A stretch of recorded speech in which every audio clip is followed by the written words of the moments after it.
Welcome back to That's English. Hello everyone.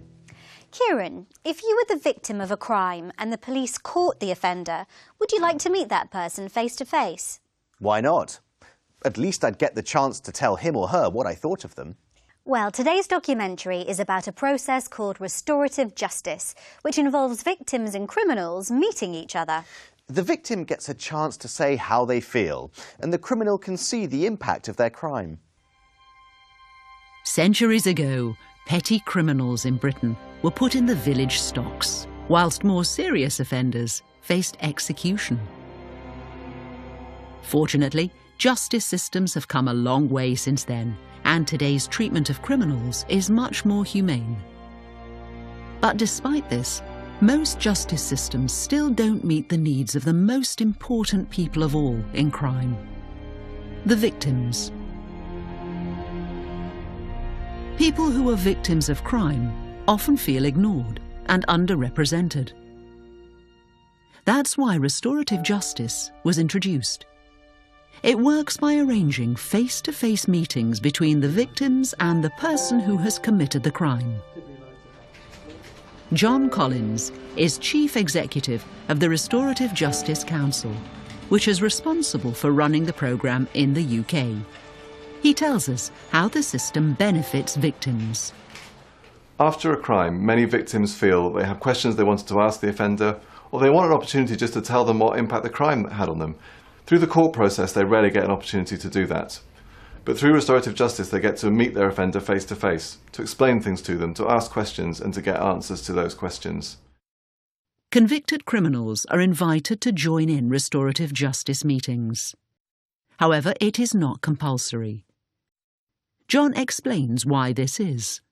There's no point in doing it if they're going to come along and not fully contribute. That's only going to harm the victim and do no good for the offender. So as long as both parties fully want to take part, then they can properly contribute and you can get the really beneficial outcomes that we know can come from restorative justice.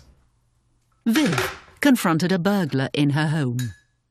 It was 2 o'clock in the morning and it became evident there was somebody in the house. Somebody was breaking in. There's a young person dressed totally in black with black balaclava started to walk towards us, and he was sort of coming towards us with his hands in the air, going, sort of walking more and more towards us, so we were backing off all the way through the kitchen. But then suddenly I just sort of had an instinct that he was really frightened, and I felt really sorry for him at that point, because I thought, this person's terrified. He's not going to hurt us, he's just terrified. The burglar was arrested. The next time Viv met him was in a restorative justice session. I said, have you ever been really frightened? And he said, yeah, yes, I have. I said, because that's how we felt that night, really terrified. And I said to him, in fact, that morning was the morning of my mum's funeral. And I thought, I've got to get to the end of this. And he was sort of just gobsmacked. So he said, I'm just so sorry. I'm really sorry. I'm really sorry. I won't be. And so I said to him, well, thank you for saying that. Peter Wolfe was a habitual criminal until he met one of his victims at a restorative justice centre. I look at it these days from the victim's point of view. I think too many victims are left basically on the shelf when it comes down to the criminal justice system. They don't get no input into it, and there's questions that need answering, and they can't possibly answer these questions unless they meet the harmer, the wrongdoer, the villain of the piece, the criminal. So I feel that by going through the restorative process, the victim then gets the chance to say, why me? Why did you do this? Do you know how it's left me feeling? When you hear the damage, what you have done, when you hear the harm you've caused, you've got to be a very, very bitter and twisted human being if this doesn't affect you. You've got to be a sicko. So are criminals less likely to re-offend if they've taken part in restorative justice? Taking part in a restorative justice meeting enables them to explain their actions in the past, to apologise, which many offenders want to do, to better understand the impact of their offence, and not to go on to commit crime in the future. It was brave of Viv to confront that burglar.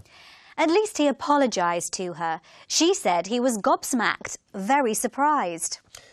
I thought Peter Wolf expressed the benefit of restorative justice for the victim very well. I look at it these days from the victim's point of view. I think too many victims are left basically on the shelf when it comes down to the criminal justice system. They don't get no input into it, and there's questions that need answering, and they can't possibly answer these questions unless they meet the harmer, the wrongdoer, the villain of the piece, the criminal. So restorative justice may help the victim by allowing them to express how they feel, and it can also help stop the criminal reoffending. Well, now it's time to hear from our international friends. We asked them, what laws in your country do you think are unfair, and how would you change them? I think the sodomy laws in Jamaica are unfair because people can end up in prison for their choice of expression of love, and it's not commensurate with where the rest of the world is. In 2009, Mary McAleese brought in a law called the Defamation Act, which meant that if someone around you takes offence to a curse word or something, you can actually be fined €25,000. So it's taken away phrases that are every day in Ireland, which is quite strange. I think the law that allows politicians to stand for Parliament, even though they have a criminal record, is unfair. I would change the law to state that parliamentary members who have serious criminal offences against them will not be eligible to stand for Parliament. I think the minimum wage in Scotland is unfair, as it's lower for someone of 16 and 18 than it is for someone above the age of 21. I would change it to make it equal for everyone, as you're allowed to leave school and go into full-time employment when you're 16.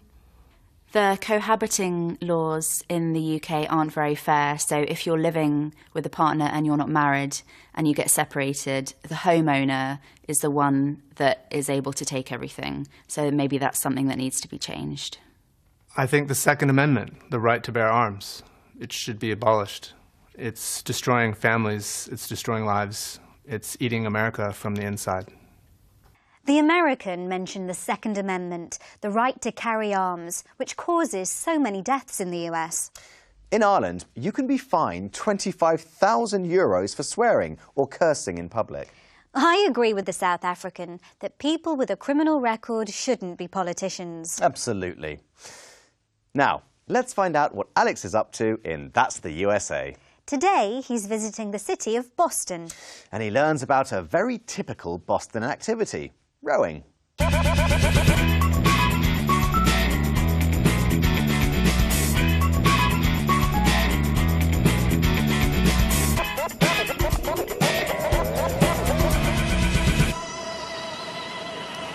Hi there. Today we're in the city of Boston in the state of Massachusetts. This is a world-class city with a friendly, welcoming feel to it.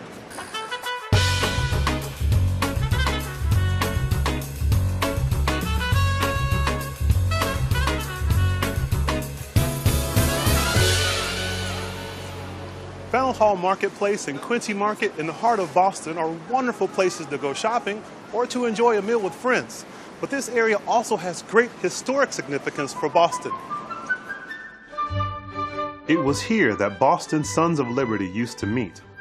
They are a group formed to challenge the harsh law and order forced on the colonies by Great Britain, especially in the form of taxes.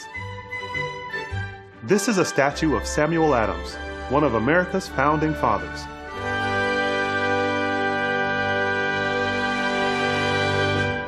I'm here with Officer Pagan from the Boston Police Department to find out about law and order here in Boston. Can you tell us a little bit about the police force here in Boston? Yes, the Boston Police Department was founded in 1854 with 250 officers. We currently have 2,174 police officers sworn and 751 civilians, and we are a national model for community policing. What's the greatest part of your job? The greatest part of the job is the community interaction, being out in the community and being able to help someone. Sometimes you have very bad days, and that one person that says thank you for doing your job makes the whole day better. What are the most common problems you face trying to maintain law and order here in Boston? The main problem is getting the community to understand that not all police officers are bad and that we are here to do our job and take care of everyone in our community. Do you have any special advice for visiting tourists? I say come to Boston. We are a historical city with a lot of stuff to do, and we ask you that if you come to Boston, just pórtate bien.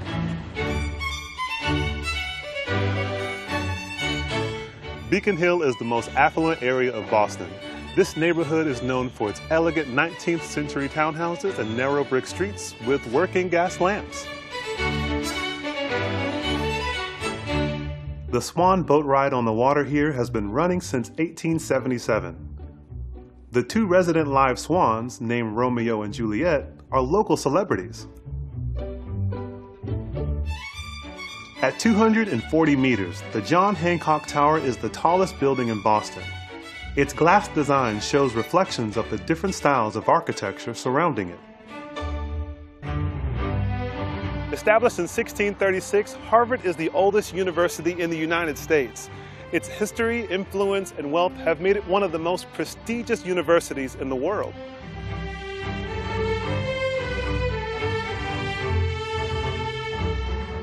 Rowing is a sport often associated with Boston and Harvard. I'm here with Dan at the Harry Parker Boathouse on the Charles River. Dan, why is rowing so popular here? Well, Boston is one of the meccas of rowing in the U.S., and there's a big tradition, a long tradition here in Boston. We have the Head of the Charles Regatta every year. It's the world's largest rowing event. What's the hardest part to master?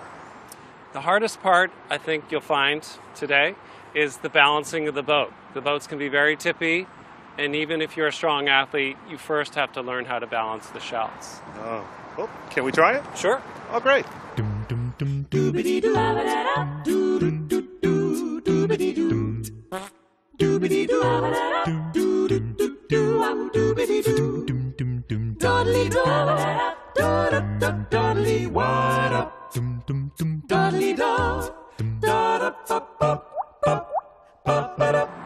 I think I'm getting the hang of this.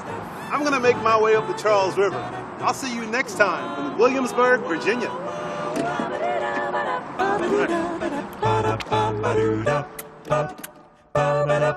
Boston's a really elegant city. It's got everything. Including friendly police officers or cops who speak Spanish. Yes, Officer Pagan said that the Boston police were a national model for community policing. What about the rowing?